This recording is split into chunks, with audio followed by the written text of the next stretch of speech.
Por 18 siglos, el mandato de Cristo de ir y bautizar a todas las naciones fue cumplido rigorosamente por todas las ramas del cristianismo. Aunque serias diferencias teológicas dividían al cuerpo de Cristo, la Iglesia, el cristianismo permanecía unido bajo el sacramento bautismal, y todo seguidor del divino carpintero de Galilea pasaba por las aguas redentoras. Luteranos, anglicanos, presbiterianos y católicos ortodoxos y romanos recibían el mismo bautismo siglo tras siglo. Sin embargo, en el siglo XIX, una nueva corrupción a la fe surgió que afecta severamente la revelación que trajo el Hijo de Dios hasta hoy en día. Las palabras paulinas: si confiesas con tu boca que Jesús es el Señor y crees en tu corazón que Dios lo resucitó de entre los muertos, serás salvado, inspiraron al predicador americano Charles Finney a introducir una teoría que enfatiza que lo único que hay que hacer para recibir la salvación es seguir las instrucciones de Pablo literalmente y confesar a Jesús como tu Salvador personal, ignorando completamente el mandato magno de Cristo. Vayan entonces y hagan que todos los pueblos sean mis discípulos, bautizándolos en el nombre del Padre, y del Hijo, y del Espíritu Santo. Charles Finney propuso que todos los ritos antiguos, incluyendo el sacramento bautismal, eran distracciones al mensaje de Cristo de establecer una relación personal con Él. Por lo tal, el nuevo cristianismo de las ramas evangélicas que siguen las enseñanzas de Finney buscan convertir a nuevos discípulos de Cristo usando solo la fórmula paulina de Romanos 10 y reemplazando el sacramento bautismal con la oración del pecador. En la nueva versión evangélica, el sacramento bautismal es secundario al rito de conversión, donde el hombre arrepentido levanta su voz y proclama su fe en Cristo. Estas ramas separadas mantienen un afán severo contra toda forma de religión formal y ritual, en su empeño de cuidar la pureza de la fe y no dejar que las creencias caigan en el abismo de ritos vacíos. Ellas intentan borrar toda evidencia litúrgica. Sin embargo, la religión es inseparable del rito. Fue por una cena litúrgica que Israel fue liberado de la esclavitud egipcia, y fue por una cena litúrgica, la cena eucarística, que la humanidad fue liberada de la esclavitud del pecado. Fue por el rito del baño en el Jordán que el leproso Naamán fue curado, y es por el baño ritual del bautismo que somos purificados del pecado original. Jesús usaba señales materiales para ejercer sus milagros como símbolos del poder interno que otorgarían sus sacramentos. Jesús no abolió los ritos judíos, sino que los transformó en actos litúrgicos para que sus seguidores los continuaran. En su última cena, Él demanda de todos sus discípulos: hagan esto en memoria mía. Jesús estableció una religión basada en rito y tradición, pues somos la iglesia militante que se une a la iglesia triunfante en el cielo, quienes, según el libro de Apocalipsis, permanecen en una liturgia constante frente al trono de Dios. La expresión externa de la fe colectiva del pueblo ocurre a través del rito, y es imposible tener religión sin normas, sin liturgia o sin ritos. Tan esencial es la fundación básica de toda religión, que el rito es integral en ella, que aún los evangélicos del siglo XIX se vieron enfrentados con el reto de establecer ciertas tradiciones en sus nuevas asambleas. El paso de conversión es popularmente nominado el llamado al altar. Es donde el converso se presenta ante la asamblea y expone su creencia en Cristo y su juramento de compromiso. Curiosamente, este llamado al altar es un nombre inapropiado, pues las asambleas evangélicas carecen de altares al rechazar el misterio eucarístico.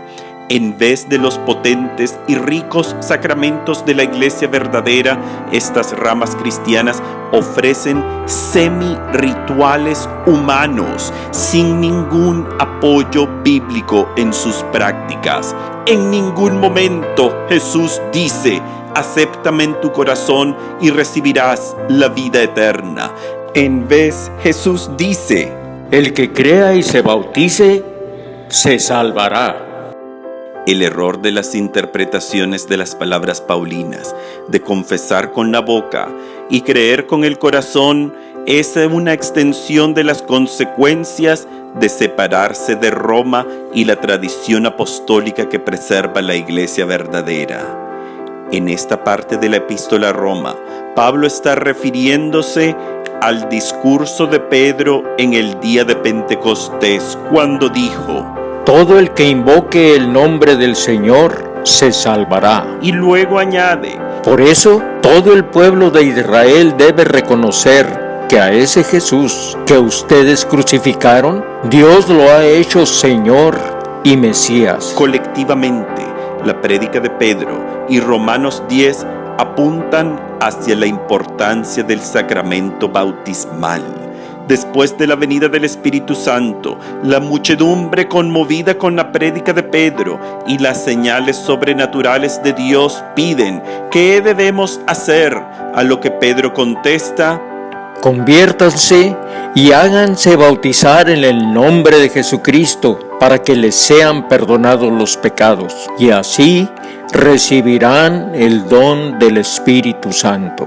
Y para mayor evidencia del contexto bautismal de Romanos 10, hay que notar que el apóstol de los gentiles cita, igual que Pedro, al profeta Joel.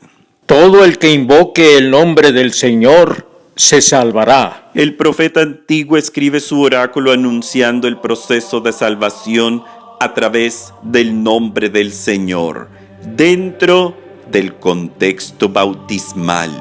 Joel anuncia los dones de la efusión del Espíritu, lo cual ocurre en el sacramento bautismal y por extensión en el sacramento de la confirmación. Derramaré mi espíritu sobre todos los seres humanos. Sus hijos y sus hijas profetizarán, sus ancianos tendrán sueños proféticos y sus jóvenes verán visiones. Estos son los dones imprimidos en el alma que recibe el Espíritu Santo.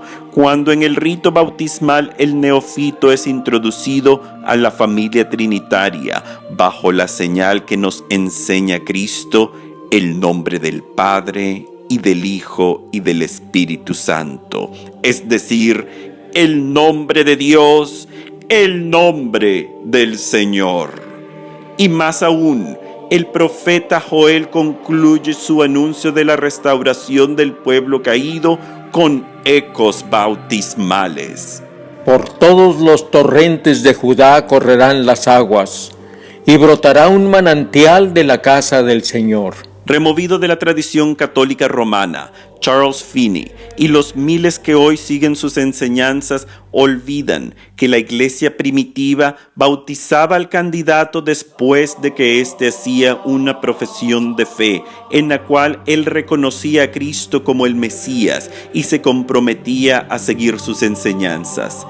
Estas son las profesiones de fe que eventualmente se formalizaron en lo que hoy preservamos como los credos, que durante la liturgia eucarística completamos adecuadamente las instrucciones paulinas de confesar con la boca que Jesús es el Señor.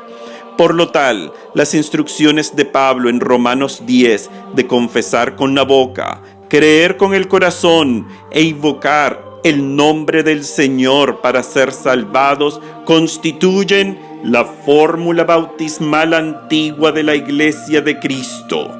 La unión entre la profesión de fe y el sacramento bautismal resuena entre los escritos de los padres de la Iglesia. San Agustín nota: Esta condición es completada al momento del bautismo, cuando la fe y la profesión de fe es lo único que se pide para ser bautizado.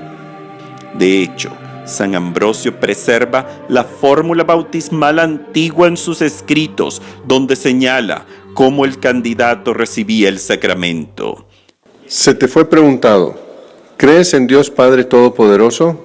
Tú contestaste, sí creo, y fuiste sumergido, es decir, sepultado. De nuevo se te preguntó, ¿crees en nuestro Señor Jesucristo y en su cruz? Tú dijiste, sí creo. Fuiste sumergido y por lo tanto también sepultado con Cristo. Pues el que es sepultado con Cristo, resucitará con Cristo. Una tercera vez se te preguntó, ¿crees en el Espíritu Santo? Tú respondiste, sí creo. Por tercera vez fuiste sumergido. Que la triple confesión absuelta las muchas fallas de tu vida anterior. Por lo tal, desde los primeros momentos del cristianismo, confesar con la boca, creer con el corazón e invocar el nombre del Señor es la fórmula indicativa del sacramento bautismal. Esta es la receta que presenta el propio Jesús cuando en su encuentro con Nicodemo proclama: Te aseguro que el que no renace de lo alto no puede ver el reino de Dios. Por lo que Nicodemo protesta: ¿Cómo un hombre puede nacer cuando ya es viejo? Y Jesús responde: Te aseguro que el que no nace del agua y del Espíritu no puede entrar en el reino de Dios. Jesús está proclamando el sacramento bautismal, el cual está íntimamente ligado con la creencia en él, y detalla: Porque Dios amó tanto al mundo que entregó a su Hijo único para que todo el que cree en él no muera, sino que tenga vida eterna. Y el evangelista Juan corona este episodio del encuentro entre Jesús y Nicodemo, donde se revela la misión de Cristo dentro del marco sacramental del bautismo. Después de esto, Jesús se fue con sus discípulos a Judea. Permaneció ahí con ellos y bautizaba. El renacer de nuevo es el morir al pecado en las aguas sacramentales, como lo ordena Cristo, y no un rito vacío diseñado por un predicador americano hace solo 200 años, donde el hombre expone públicamente la aceptación de Jesús en el corazón.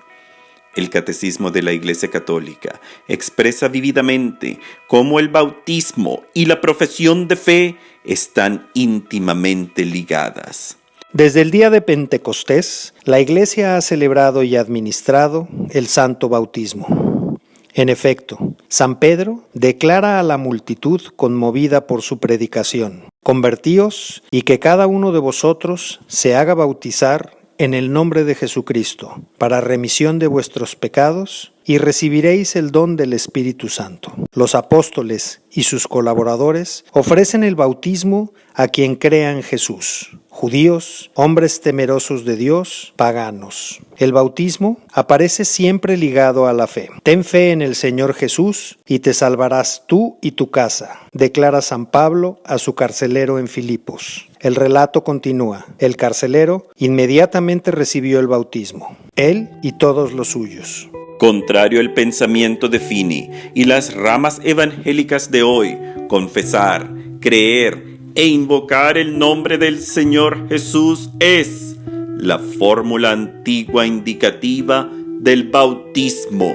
Las Escrituras jamás apoyan la tesis protestante que enseña que lo único necesario para la salvación es aceptar a Cristo en el corazón. En ningún lugar de los escritos del Nuevo Testamento el proceso de salvación, justificación y santificación es presentado bajo esta perspectiva.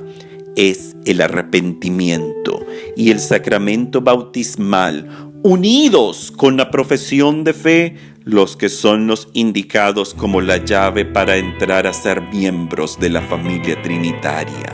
Aún más, la fórmula protestante que comúnmente se utiliza para supuestamente ser salvado Es una composición que varía entre diferentes grupos, que expresa el estado pecador del hombre, reconoce a Cristo como Salvador y compromete a la persona a seguir a Cristo. Sin embargo, aun cuán noble sea esta petición y apropiada como un momento de invitar a Cristo en la vida de uno, estas oraciones de salvación ni siquiera se encuentran en el canon bíblico y son fórmulas compuestas por el hombre que jamás podrán contener el poder indomable del Espíritu Santo transmitido en el sacramento bautismal. El Dios hombre, que formó el cielo y la tierra, el tiempo y el espacio, estableció el patrón de salvación que incluye las aguas bautismales. El peligro de la enseñanza evangélica de aceptar a Cristo una vez en la vida bajo palabras compuestas por el hombre en un pseudo sacramento nominado el llamado al altar es no solo que distorsionan el mandato de Cristo de bautizar a todas las naciones, sino también que ofrecen una garantía de salvación falsa. Como hemos señalado anteriormente, Pablo advierte de los riesgos de perder la salvación. En el contexto de la historia de Israel, Pablo anota que así como el pueblo elegido, quien era la vid natal y la cual estaba firmemente plantada en el viñal del Señor, fue aún arrancada por su falta de fe y su desobediencia. Así, el que fue injertado a la vid antigua puede más fácilmente ser arrancado si tropieza. Dios no perdonó a las ramas naturales, tampoco te perdonará a ti. Considera tanto la bondad cuanto la severidad de Dios.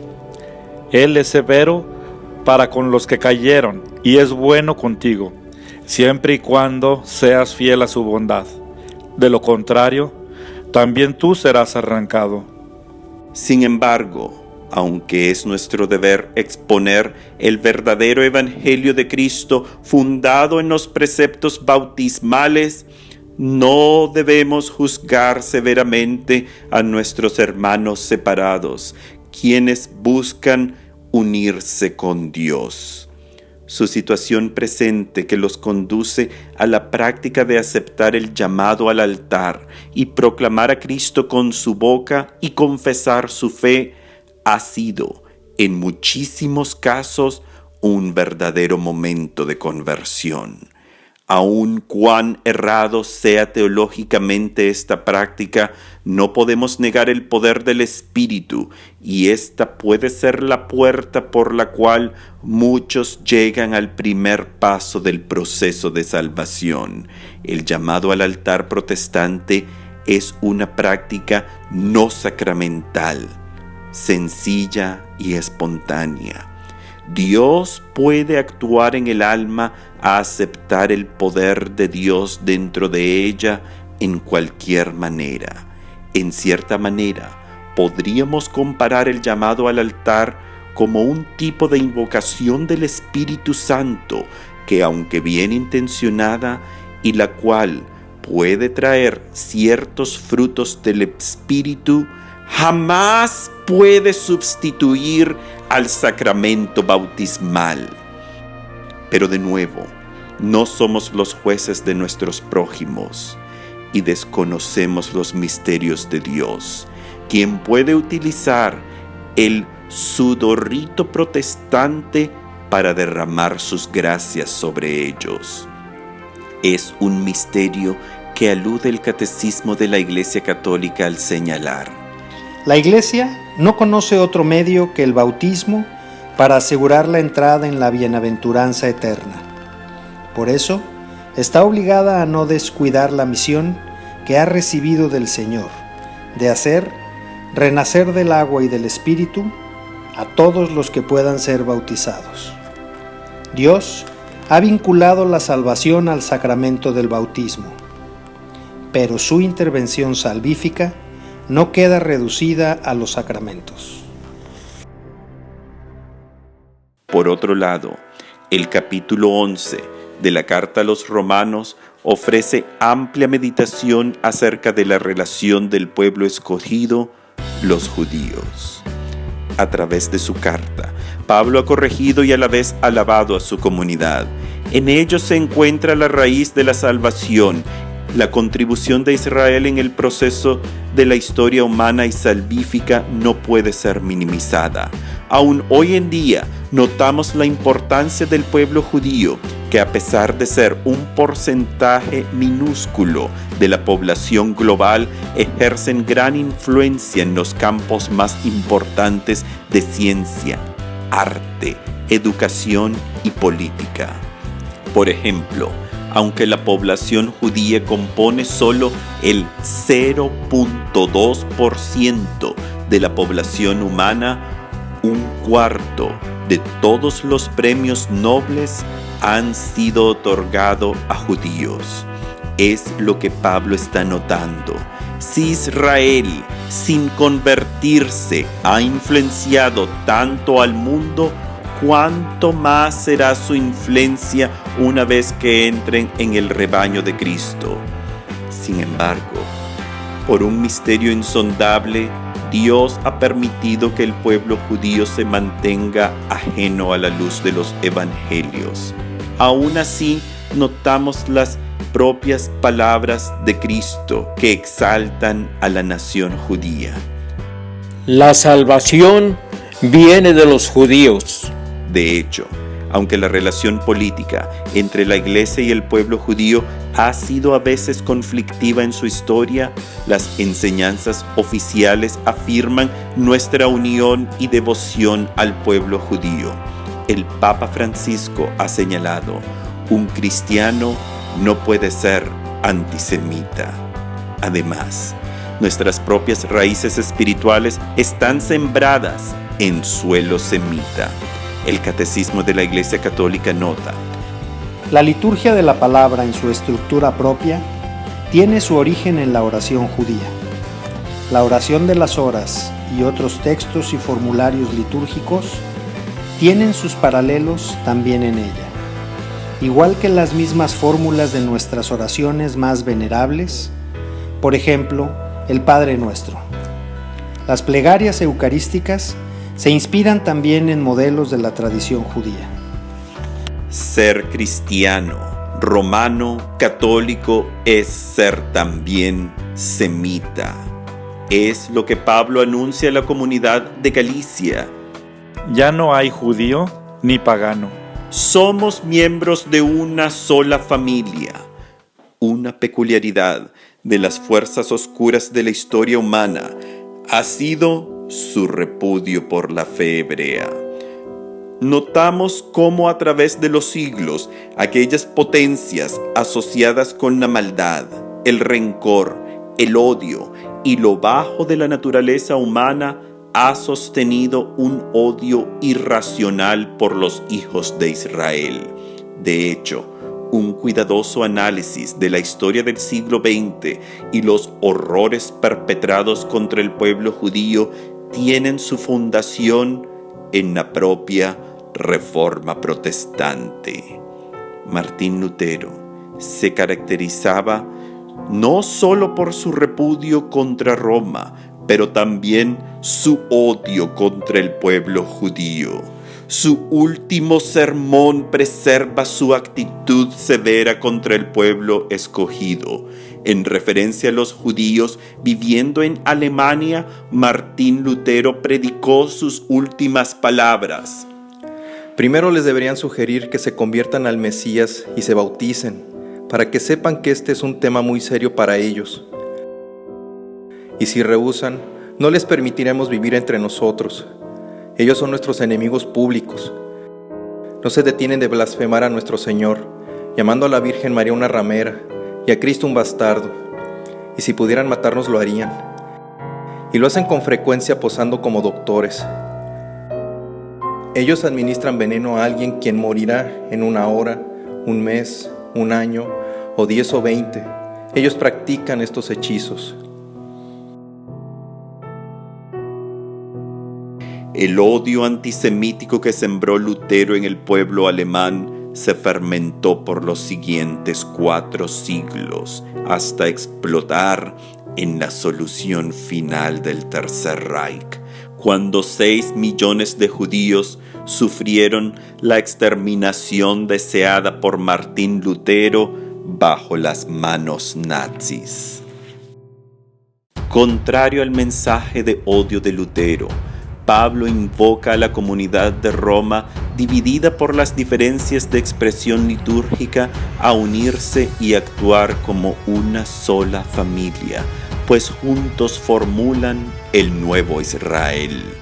Este es el mensaje de todo evangelizador, es el mensaje de las buenas noticias.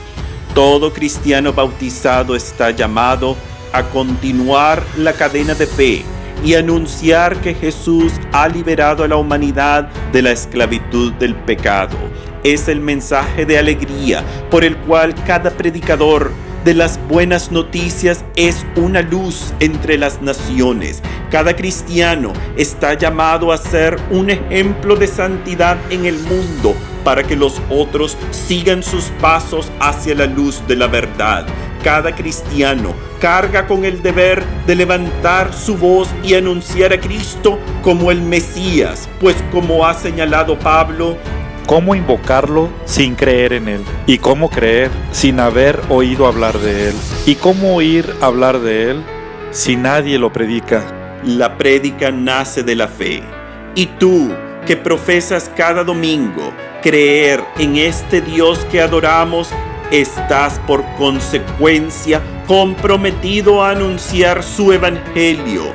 Tú estás llamado a ser el nuevo Isaías, el nuevo Pedro, el nuevo Pablo, que proclama cómo un carpintero judío de Galilea nació, vivió y murió, pero también resucitó, porque este hombre es Dios encarnado. Él liberó a la raza caída de Adán, pues todos habían pecado, pero Él ahora extiende su salvación a todos a través de las aguas bautismales. Él es el Dios de la misericordia, quien permite la caída para que puedan también recibir el perdón. Es como Pablo expresa: Dios sometió a todos a la desobediencia para tener misericordia de todos. Este es el Dios que nos creó para ser uno con Él y nos invita a ser miembros de su familia, a la cual entramos a través de un simple rito que contiene el poder del Espíritu de Dios.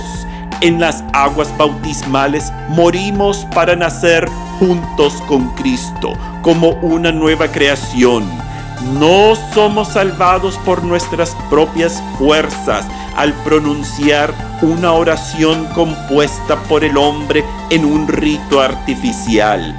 Somos salvados por las aguas del bautismo que fluyen desde el costado de Cristo en la cruz, pues Él es el Dios de la misericordia.